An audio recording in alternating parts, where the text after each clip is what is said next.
Trixie? Yep. Has anything interesting happened in this chapter yet? What do you think? Of course nothing interesting is happening in this chapter. We're still in the middle of the third act breakup, and nothing interesting happens there at all. It's just more and more plotting. Just more senseless padding that the author could have skipped at any given moment. But nope, we're still here. We're still being assaulted by... Should I forgive? Should I forget? Should I forgive? Should I forget? It's just the same thing over and over and over again. So I actually can't believe that we've done this 3 times with these sticks. No, he's wrong. 4 times. 4 times. We have dealt with a third act breakup 4 freaking times! And they've done the same 4 times. This needlessly starts the story for no good reason! Duh! You guys see what you're doing with Trixie with this fic? Cut this shit out! And I know what you're thinking. But, Legendbringer, surely we're missing something. No. You're not. Not at all. Here, let me prove it to you. All that happens in the first part is just that Arya comes along and goes, "Hey, you know how I abused you and manipulated you and hurt you to the point where you almost committed suicide? Yeah. I'm sorry. Well, I almost did kill myself, but... and probably have most of those scars that are going to require years of therapy, but... you're A-okay, partner. I would have told her to go jump off a cliff. And then we go to Pinkie Pie, and all we get there is just... Hey, do you like her? Yes. Are you emotionally conflicted? Yes. Well, don't be. Okay. And then we move on to the next morning. Just when you think we might be getting something, we run to Fluttershy. And Sonata asks, "Have you ever been in love?"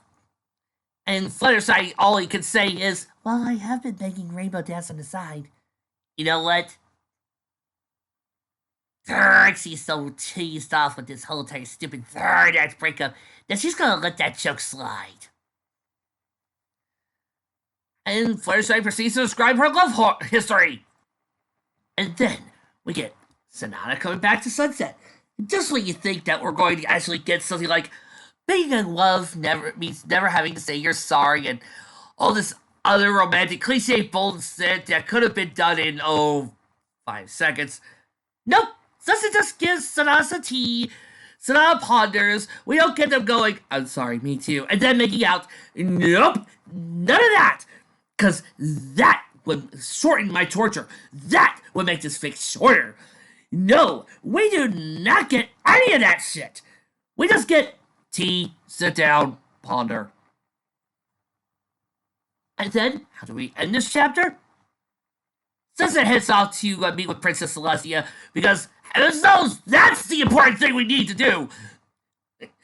Not the whole romance element. Oh, no. That's not the important bit. This, right here, meeting up with Celestia and having this conversation, that's the important shit. Nothing else is important going on in this story except maybe, I don't know, the concert! Fic, you need to learn that third act breakups are very, very useless. Why is it that I've had to endure 4 fics with this useless ass trope? It's pointless. As you'll soon see. Watch. Anybody want to put on a bet that we're going to get... Right? I forgive you, Sunset. Yay, thanks, Mom. Right? Sonata, I forgive you. Sunset, I forgive you. Make up. Where this is going to end up? Because I guarantee you, it probably is. Just do not need this. Hell, to point out how stupid this was, I thought we were going to get something stupid like that for Gundam Seed Destiny, and that's why I skipped it! Glad I was wrong, though. I do like Gundam Seed Destiny. You do not need to pull this off, people. It just delays the inevitable.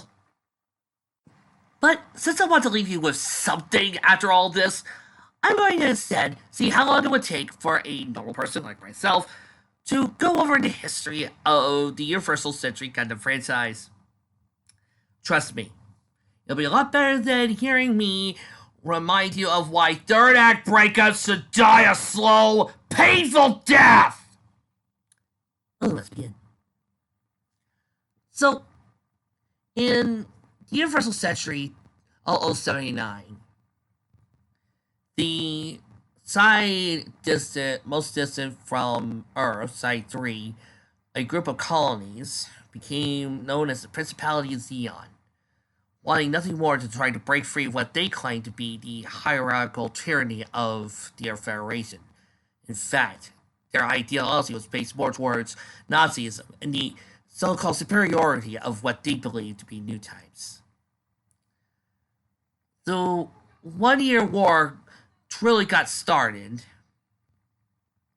after they had dropped the colony onto Earth. This was known as Operation British. During the fighting until November of that year, both sides lost half of their respective populations. Meanwhile, in one of these colonies, a group of scientists decided to deliver not only an experimental warship, but 3 new experimental suits. The RX-76 gun cannon, the RX-77 gun tank, and finally the RX-78 Gundam. During the attempt to destroy these suits, a young man by the name of Amuro Ray raced in and took the Gundam, becoming its pilot. Thus began a long history of battles and wars as Amuro struggled not only with his place in society as the pilot of the Gundam, but also having to deal with rivals such as Char, Rumble, Rawl. During the events of this Great War, and the reason why we have mobile suits was, at first, they were just normal worker bots. But thanks to the involvement of the likes of the zombies, the ruling family of Zeon, Giran, Dozel, Garma, Cassilia, they took these suits and turned them into battle mechs, starting off with the Zaku Mark I, then Zaku II. These proved pivotal in the fight. This is why it took a while before the Federation could even have mobile suits, because Zeon had most of the ability and attack. However, once Earth has gotten its own repertoire of building mobile suits, the war quickly changed. The biggest of these events was during Operation Odessa, where they destroyed the Zeon, where the Earth Federation destroyed the Zeon stronghold in Odessa, forcing much of Zeon to retreat into space. And after an adventure in Jaburo, Amuro Ray and his team went off into space as well. During these events, many different side stories took place, such as a battle in Australia and a battle against an armored ship that was taken out thanks to the likes of the Captain Shiro Amada. Meanwhile, in another colony, Side 6, the neutral one, a young boy named Al befriended a Zeon pilot by the name of Bernie. This story would soon end in tragedy. But this is not known to Amuro and friends as they proceeded to engage in battles of Solomon and other sides until they soon won the Battle of Aboku, the Zeon stronghold in space. This quickly led to the victory for the Federation. And it's here, during these final phases of the battles of Universal of the 1 Year War, that Amuro had his biggest fight and his biggest struggle against his number one rival, Char Azabal. We'll see more of Char as the adventure goes on. After the events of Apollo Q, Federation, and the Xeon, however, Xeon remnants would rise again and operate what is known as Operation Stardust, where they would try to nuke a colony and drop it upon Earth, destroying much of it. Though this operation was mostly prevented thanks to part of Ko Araki and his team, the Federation still feared Xeon remnants, and thus created the Titans, a small splinter group of the Federation that acted as bitter tyrants, known for many small-scale genocides of various colonies and murdering people on a whim.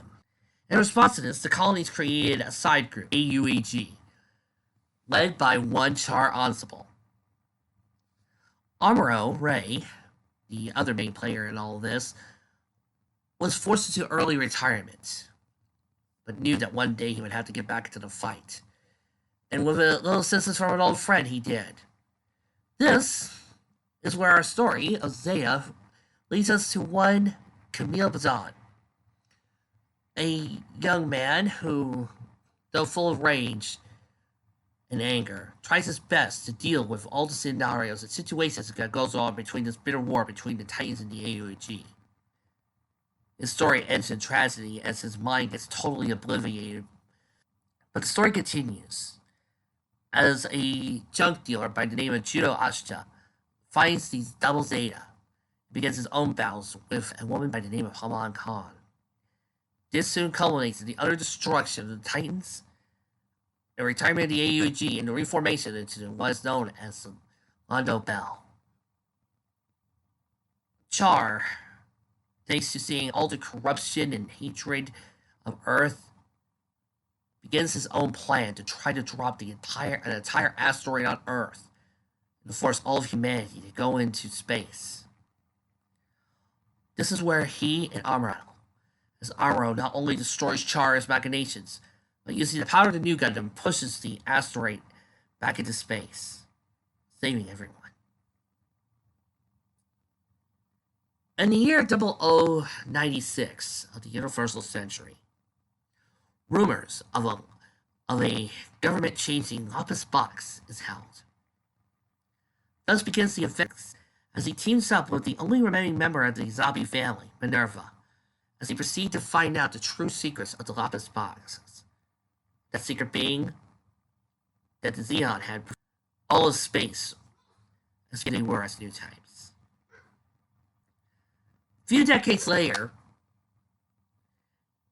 in Universal Century 1012, I think, another battle began, and ended just as quietly. Shibok Arno also found his colony under attack, and had to stop his overdose Char.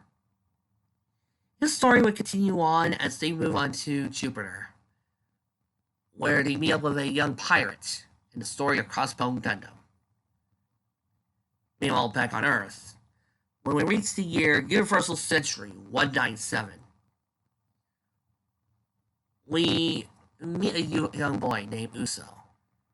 And it's here that begins the story of Victory Gundam, as they deal with the 18 relics of their own rival faction, trying to put in the power of space over all of humanity. But with a little help from his girl, they were able to save all the world and stop a harmful plot. The latest story in the Universal Century timeline is a G-Savior, and trust me, you don't want to see it. It's boring as shit. It's not even really a... Okay, Trixie, time me! 9 minutes and 20 seconds. Ooh, nice one. I'll tell you what, folks. This keeps up, I'm doing the other kind of series.